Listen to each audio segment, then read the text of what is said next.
स्वच्छता ही सेवा पखवाड़े में के अंतर्गत चलाया जा रहा है। इसमें आज का मेरा विषय है लोक संस्कृति में पर्यावरण और स्वच्छता। लोक संस्कृति भारतीय संस्कृति की पहचान रही है। भारतीय संस्कृति में पर्यावरण और स्वच्छता को लेकर अनगिनत नियम और प्रचलन है। प्रकृति की गोद में पलने वाले ऋषि मुनियों ने वृक्ष और जल की महत्ता स्वीकार करते हुए कहा है कि वृक्षाद वर्षति प्रजन्यादम संभवम, अर्थात वृक्ष जल है, जल अन्न है और अन्न जीवन। इस लोक संस्कृति और साहित्य के क्रम में विद्वानों द्वारा प्रकृति की लोकप्रियता और स्वच्छता का महत्व हमें उनकी रचनाओं में दिखता है। कालिदास, तुलसीदास, कबीरदास, इन सारे विद्वानों ने कहीं इस संस्था से शिक्षा ग्रहण नहीं की थी, परंतु प्रकृति और पर्यावरण अपनी रचनाओं में इन्होंने प्रकृति और पर्यावरण को इस सुंदर ढंग से चित्रित किया है जिसके विनाश की बात सोची भी नहीं जा सकती।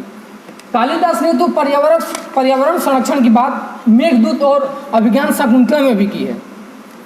लोक संस्कृति के इसी क्रम में वनस्पति तथा पर्यावरण का सबसे सटीक उदाहरण हमारी भोजपुरी संस्कृति के लोकगीतों में मिलता है।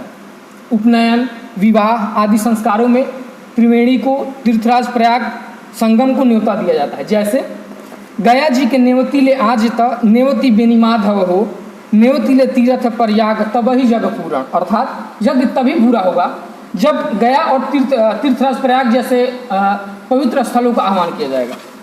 लोक संस्कृति में भोजपुरी संस्कृति एक का महत्व है और भोजपुरी संस्कृति में कई ऐसे पर्व हैं जो पर्यावरण, स्वच्छता तथा प्रकृति का प्रतिनिधित्व करते हैं।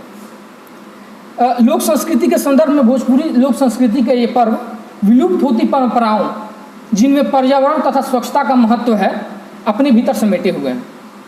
जैसे छठ पूजा एक हमारे भोजपुरी संस्कृति का, मैं एक्चुअली बिहार की बात नहीं कर रहा, भोजपुरी संस्कृति में वे सभी क्षेत्र जो भोजपुरी भाषी क्षेत्र हैं जिसमें उत्तर प्रदेश और बिहार के कुछ जिले शामिल हैं, तो इन जगहों पे छठ पूजा एक पर्व त्यौहार है जिसमें अस्ताचल और उदयाचल सूर्य को अर्घ देने से लेकर सूप बहंगी में सफाई के साथ हर एक पदार्थ जो प्रकृति से लिया जाता है को जलाशय या नदी तक लेकर जाना तथा उनकी पूजा करना इस बात का द्योतक है कि लोक संस्कृति के ये पर्व त्यौहार आज भी पर्यावरण और स्वच्छता के महान आदर्श स्थापित करते हैं।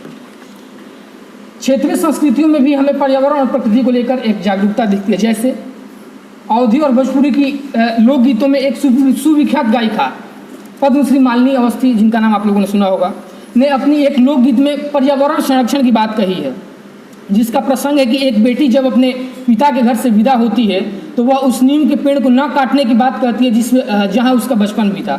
वो अपने पिता से कहती है कि बाबा निमिया के पेड़ जो निकटी है, निमिया पर चिड़ैया के बसेर, बलैया ले बीरन के बाबा सगरी चिड़ैया उड़ जाई हैं, रही गई है निमिया आके।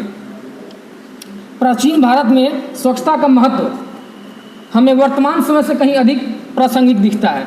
जैसे सिंधु घाटी सभ्यता के अध्ययन में हम यह पाते हैं कि हड़प्पा संस्कृति की जो जल निकासी प्रणाली वर्तमान समय से कहीं अधिक उन्नत थी। यहाँ मगध महाजनपद में कचरा फैलाने वालों को मृत्युदंड तक का प्रावधान था। लोक संस्कृति में स्वच्छता का महत्व कहीं ना कहीं हमें एक सभ्य और जिम्मेदार नागरिक बनाता है, परंतु आज का बौद्धिक समाज लोक संस्कृति के साथ साथ सभ्यता तथा उसके महत्व को टालने की कोशिश कर रहा है, जिसका परिणाम यह है कि हम भारतवासी पर्यावरण प्रदर्शन सूचकांक में 180 देशों में 176 नंबर पे हैं। अब ये तो हो गई समस्याएं। आगे की राह क्या होंगी? आगे की राह ये है कि भारत को एक स्वच्छ, सुंदर व निर्मल राष्ट्र बनाने के लिए हम सभी को दृढ़ संकल्पित होना होगा कि हम सभी प्राकृतिक पर्यावरण की रक्षा करें। भारतीय संविधान में भी प्रत्येक नागरिक पर पर्यावरण की रक्षा करने का स्पष्ट दायित्व डाला गया है, जिसका उल्लेख भारतीय संविधान के अनुच्छेद 51A के सब आर्टिकल जी में मिलता है। इसी उद्बोधन के साथ मैं अपनी वाणी को विराम देता हूँ। बहुत बहुत धन्यवाद।